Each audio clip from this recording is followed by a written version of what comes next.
Good day, this is the Professor, CBMD PhD, and today's Friday, August 18th, 2023. It is 5:49 and 27 seconds, AM Eastern Standard Time, and today's research, trapping light.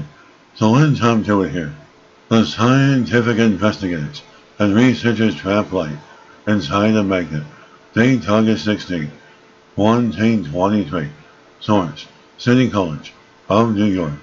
A new study shows that trapping light inside magnetic materials may dramatically enhance their intrinsic properties. As strong optical responses of magnets are important for the development of magnetic lasers and magneto-optical memory devices, as well as for emerging quantum transduction applications.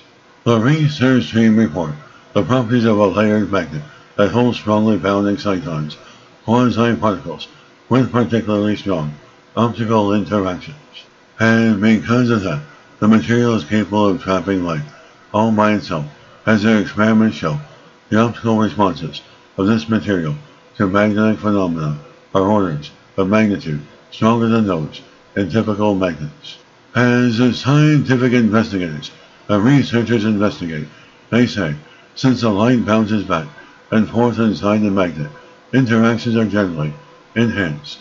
And to give an example, when they apply an external magnetic field, the near-infrared reflection of light is altered so much, the material basically changes its color. That is a pretty strong magneto-optic response. Ordinarily, light does not respond so strongly to magnetism. This is why technological applications based on magneto-optic effects often require the implementation of sensitive optical detection schemes. As technological applications of magnetic materials today are mostly related to magneto-electric phenomenon, given such strong interactions between magnetism and light. The scientific investigators and researchers say we can now hope to one day create magnetic lasers that may reconsider old concepts of optically controlled magnetic memory. And this is a professor of space technology, advanced physics, mathematics, and leader of research. This video was created for educational purposes only. Hope you enjoyed listening. Until next time, have a great day.